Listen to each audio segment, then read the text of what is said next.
인생에 있어서 누군가와의 만남은 매우 중요합니다.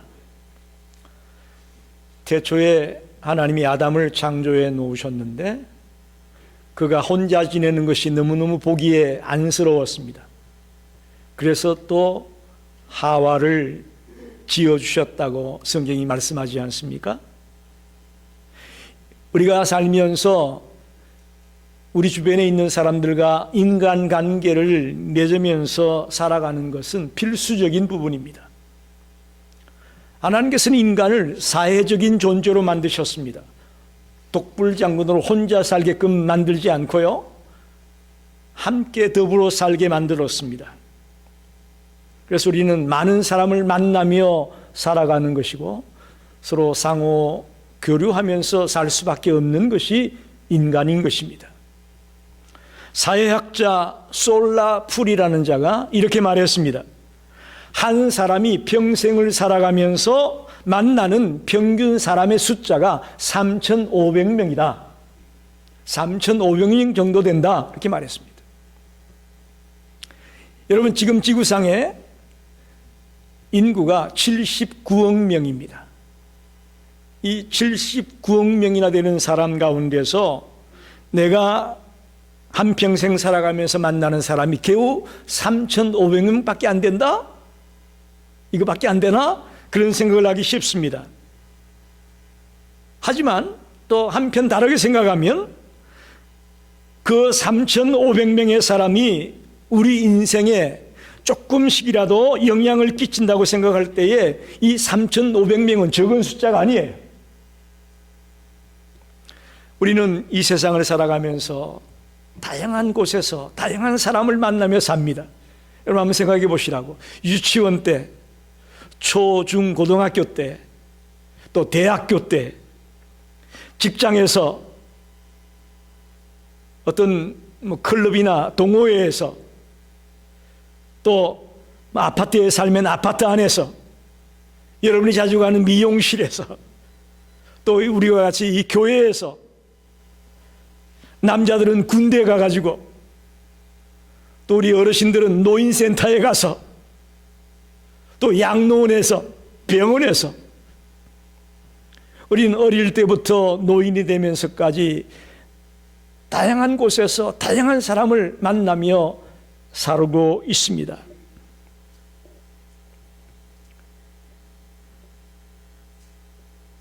보이지 않는 영향력이라는 책을 쓴 조나 버그라는 교수가 있습니다. 이 보이지 않는 영향력이라는 책 속에 그가 말하기를, 우리가 내리는 모든 결정의 99.9%는 우리를 둘러싼 사람들에게서부터 영향을 받는다. 그렇게 말했습니다. 우리 생각에는 내가 모든 걸 결정하고 정할 것 같은데 실상은 그렇지 않다는 거예요.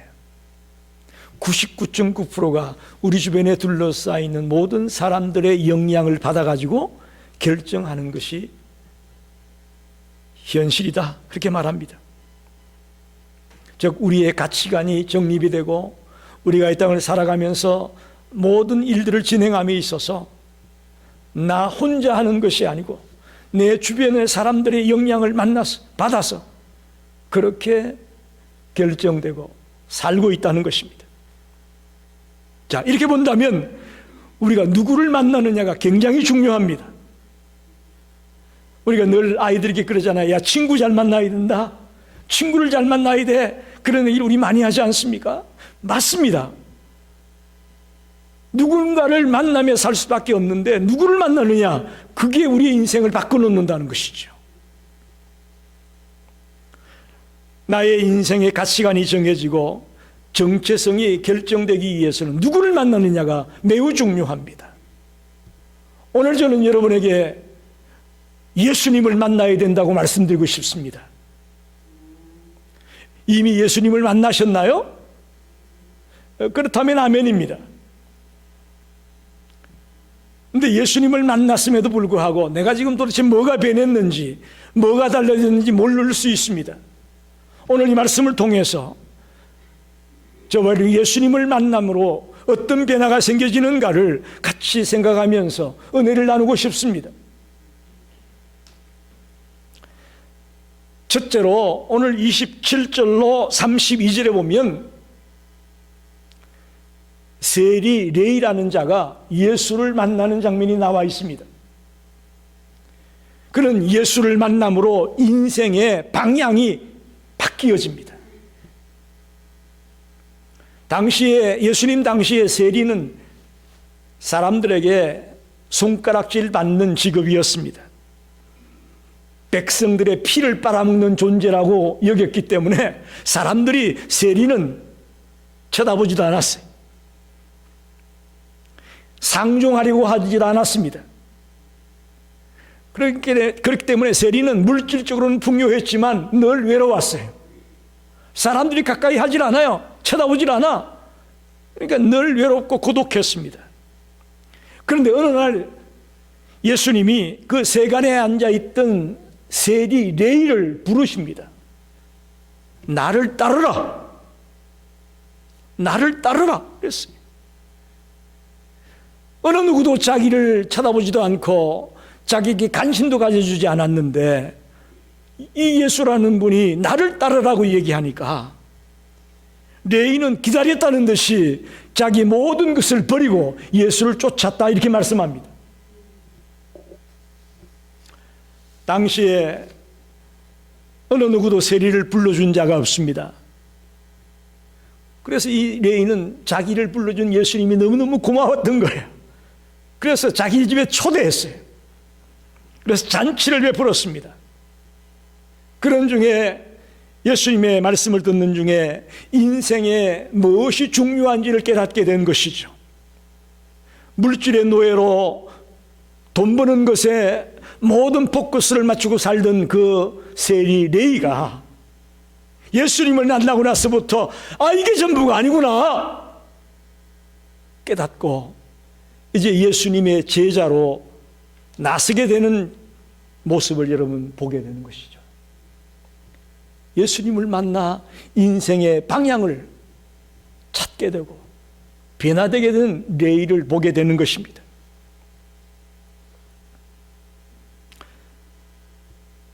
저의 부끄러운 간증을 해본다면 저는 한국의 유명한 제약회사인 유한양행의 창시자인 유일한 박사님이 건립한 유한공업고등학교를 졸업했습니다. 유한공고를 졸업했습니다. 졸업 후에 과연 내가 어떻게 살아야 될 것인가 참 많은 고민을 하고 번민을 했습니다. 그리고는 취직을 해서 직장에 다니면서 다시 말하면 고등학교 2학년 때에 하나님 앞에 서원 기도했던 걸 까마득히 잊어버린 거예요. 그 은혜 받으면서 하나님 앞에 이제 내가 목회자의 길을 가겠노라고 서원했던 것은 잊어버리고 방향을 찾지 못하고 한동안 혼란스러웠습니다. 그런 중에 밤중에 교회에 와서 하나님 앞에 엎드려 하나님 제가 어떻게 살아야 되겠습니까? 제가 어떻게 나의 남은 생애를 걸어가야 되겠습니까? 몸부림치며 하나님 앞에 매달려 기도했던 적이 있습니다. 그때에 다시금 이때 받았던 그런 은혜의 장면들을 떠올리게 되면서 그렇지 내가 주를 위해 살겠다고 약속했었지. 주님을 다시금 만나게 되어지면서 신학교에 가야 되겠다고 결단한 가정이 있었습니다. 예수님을 만남으로 어떻게 보면 저의 인생의 방향도 바뀌어졌습니다. 그리고는 한 번도 그 방향이 흔들린 적이 없이 여기까지 왔습니다. 그 과정은 순탄치 않았습니다. 많은 역경과 한란과 어려움이 있었지만 예수를 만남으로 제 인생의 방향을 찾게 되고 이 길을 내 생애 동안 가야 되겠다고 결단할 수 있었습니다. 오늘 여러분도 이 말씀을 듣는 중에 이 세리였고 사람들에게 칭찬받지 못하고 멸시받고 천대받고 손가락질 받고 아무도 쳐다보지 않고 아무도 불러주지 않던 이 세리가 예수를 만남으로 인생의 방향이 바뀌어지고 새로운 인생의 방향을 찾는 장면을 바라보면서 저와 여러분도 주님을 만남으로 인생의 방향을 설정하게 되시기를 간절히 축원합니다. 그것이 꼭 목사의 길, 선교사의 길을 말하는 건 절대 아니에요. 여러분, 누차 말씀드렸습니다마는 여러분이 하고 있는 그 일 속에서 여러분이 하는 그 직장 또 그 사업 그 어떤 재능을 가지고 그 속에서 주님이 원하는 그 인생의 방향을 설정하는 성도들이 되시기를 바랍니다. 예수를 만나면 인생의 목적이, 인생의 방향이 설정된다는 것을 꼭 기억하십시오. 두 번째는 오늘 33절로 35절에 보면 이런 말씀이 있습니다. 그들이 예수께 말하되 요한의 제자는 자주 금식하며 기도하고 바리새인의 제자들도 또한 그리하되 당신의 제자들은 먹고 마시나이다. 예수께서 그들에게 이르시되 혼인집 손님들이 신랑과 함께 있을 때에 너희가 그 손님으로 금식하게 할 수 있느냐? 그렇게 말씀합니다.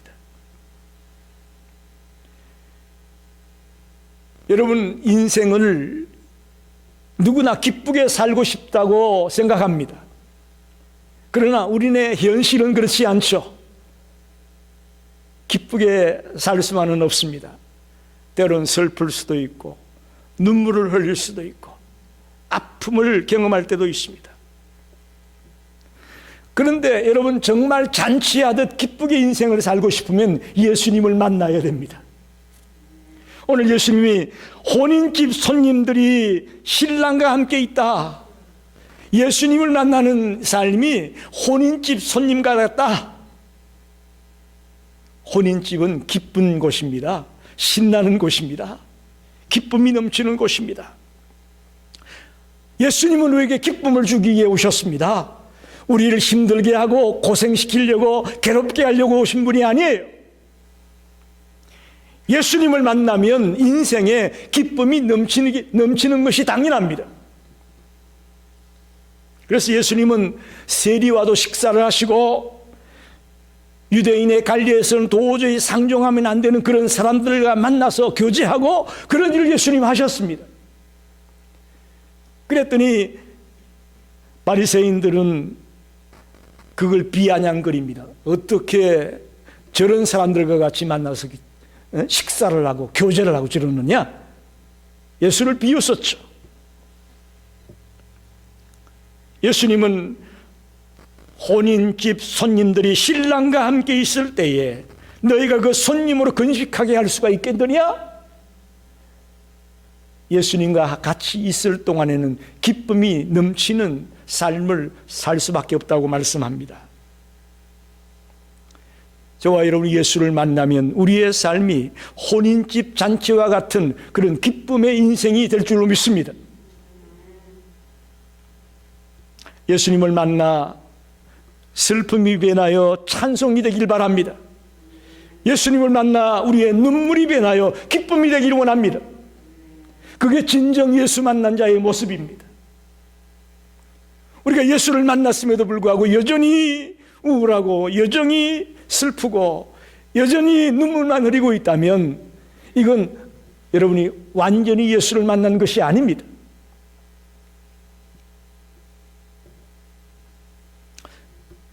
저의 중고등학교 시절은 참 우울했습니다. 슬펐습니다. 왜 슬펐느냐?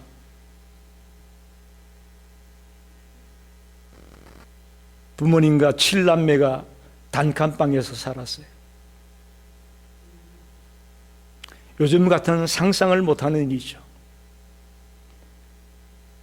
사춘기도 지나고 한참 예민할 것인데 솔직히 집에 들어가기 싫을 때도 많았어요.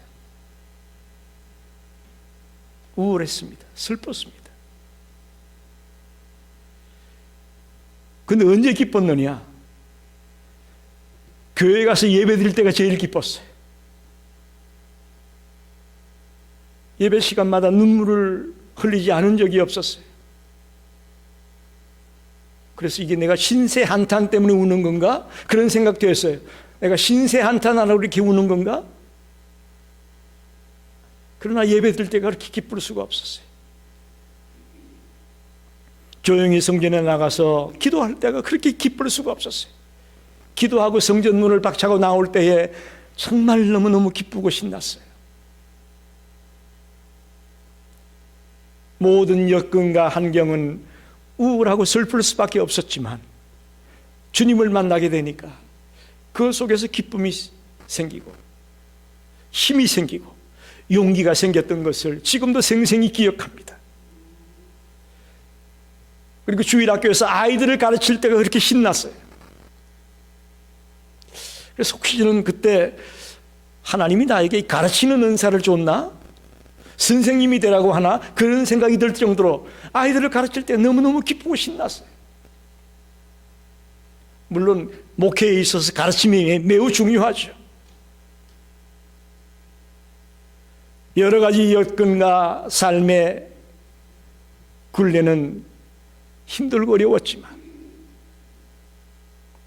주님을 만남으로 예배하면서 기도하면서 주를 위해 일하면서 엄청난 기쁨을 맛봤습니다.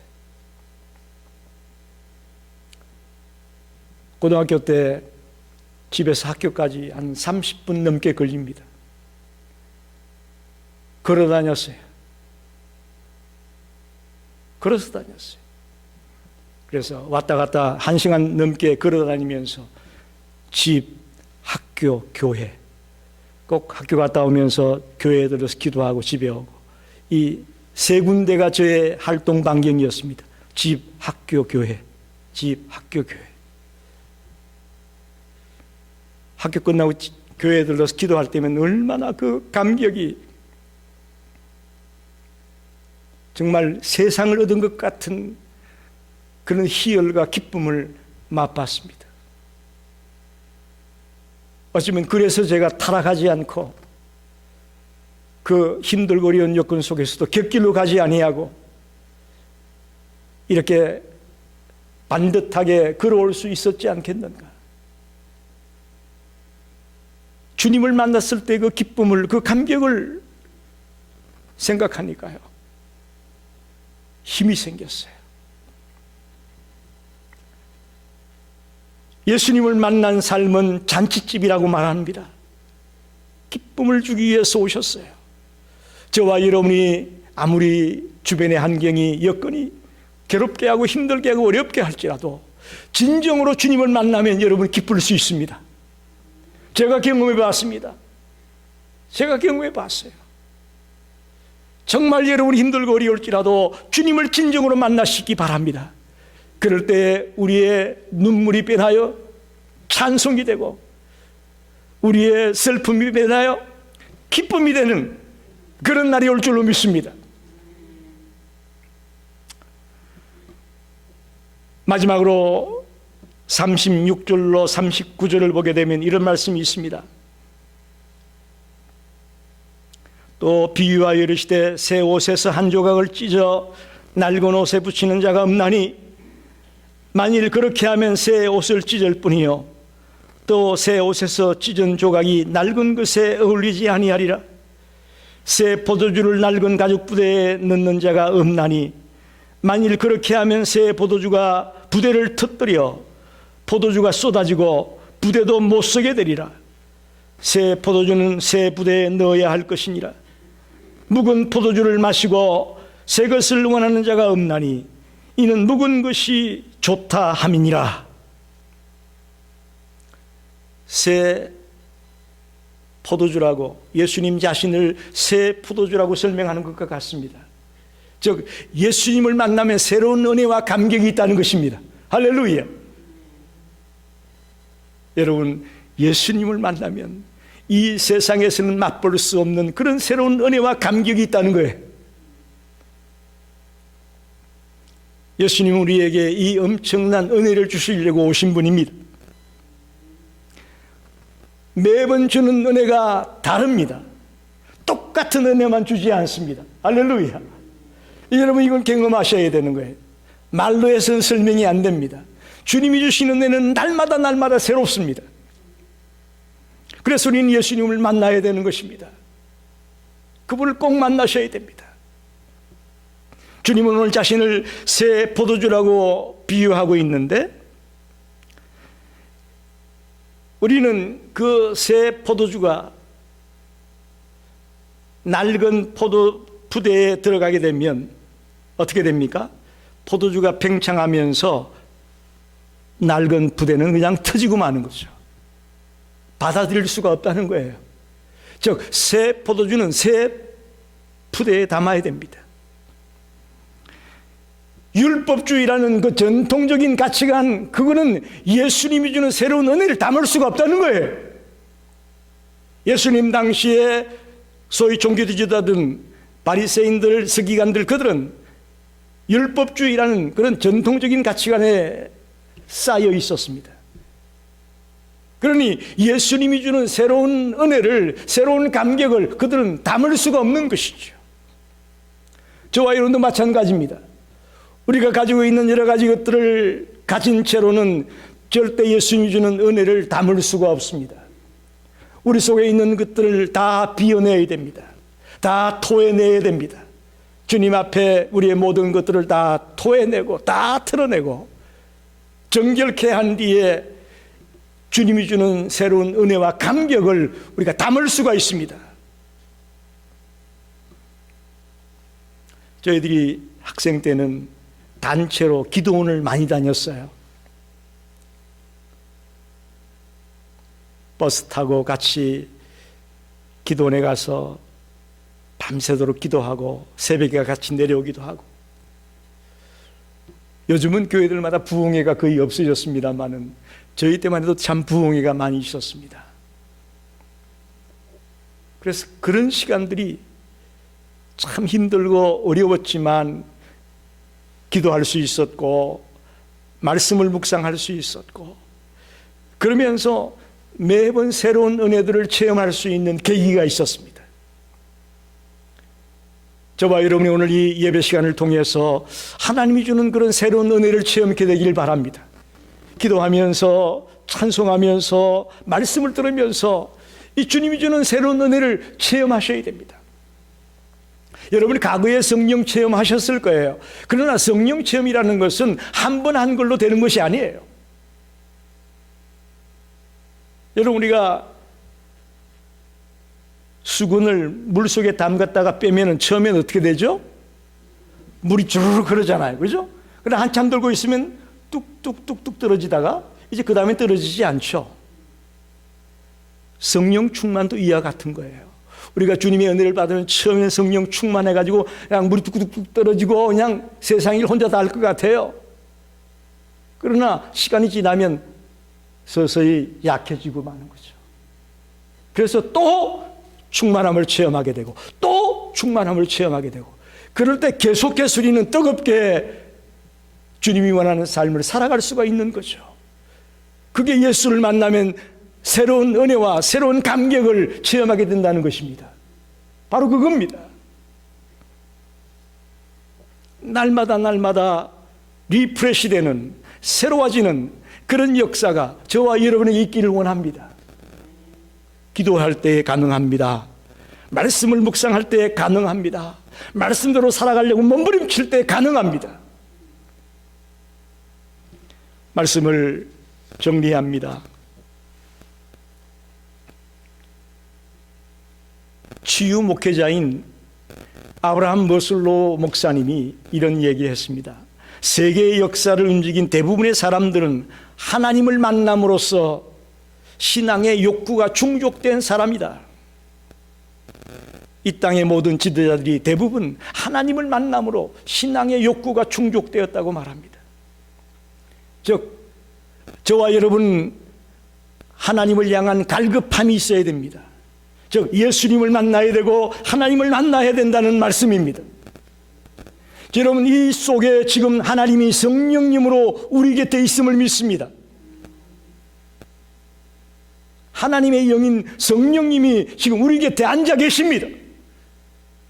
그런데 우리가 예배드리고 나서도 주님을 만나지 못하고 돌아간다면 말이 안 되지요. 말이 안 되죠. 내 곁에 지금 성령님으로 와 계신 주님을 만나고 체험해야 된다는 것이죠.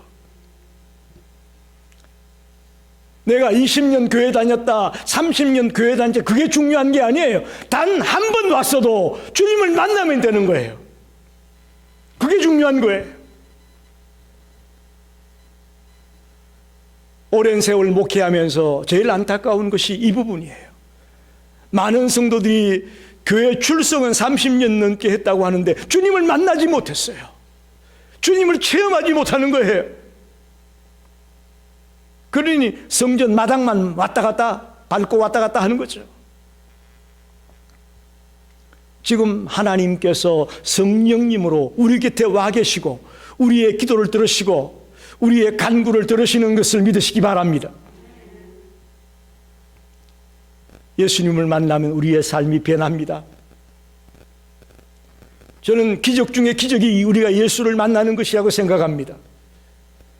세상 사람들은 어떤 진기한 일이 벌어져야 기적이다 그렇게 말할지 모르겠지만 목사의 눈에는 그렇지 않습니다. 우리가 예수를 만나는 것이 기적이에요. 특히 저처럼 불신앙의 가정에 자란 친구들이 예수의 예자도 모르는 사람들이 예수를 만난다, 이건 기적이에요. 기적이에요. 예수를 만나면 인생의 방향을 찾게 됩니다. 내가 80평생, 요즘 100세 시대라고 하니까 100세를 살 동안 어떤 인생을 살 거냐, 어떤 길을 갈 거냐, 방향이 정해질 수 있습니다. 또 예수님과 함께하는 인생은 기쁨이 넘칩니다. 예수를 만나면 기쁨이 넘치게 되어 있습니다. 오늘부터 여러분의 가정에 돌아가서 여러분의 삶의 현장에 돌아가서 기쁨이 넘치는 삶을 살게 되기 바랍니다. 물론 우리 주변의 여건이나 환경은 달라지는 게 없을 거예요. 똑같을 거예요. 어쩌면 더 힘든 일이 벌어질지도 몰라요. 그러나 주님을 만나면 그런 것들이 보이지 아니하고 주님 때문에 모든 세상이 새롭게 보여지기 때문에 기쁜 거예요. 마지막으로 주님을 만나면 새로운 은혜와 감격이 있습니다. 낡은 사상, 낡은 가치관으로는 도저히 담을 수 없는 새 포도주, 예수님이 주는 그런 새로운 메시지, 새로운 복음, 새로운 은혜가 우리에게 주어진다는 것입니다. 저와 여러분이 성령의 충만함을 통해 날마다 주님이 주는 새로운 은혜를 체험하길 바랍니다. 그럴 때 나도 모르게 신앙이 성장해 나가는 거예요. 이 새로운 은혜를 체험하지 못하면요, 자꾸 퇴보합니다. 자꾸 신앙이 뒤로 물러가요. 작년보다는 올해가 좀 나아야 되잖아요. 또 올해보다는 내년이 좀 더 나아야 되잖아요. 그런데 그렇지를 못하고 자꾸 뒤로 물러갑니다. 이게 왜 그러냐? 주님이 주시는 새로운 은혜를 체험하지 못해서 그렇습니다. 오늘부터 저와 여러분이 주님을 만나서 새로운 인생을 살아가는 성도들이 되시기를 간절히 축원합니다. 기도하겠습니다.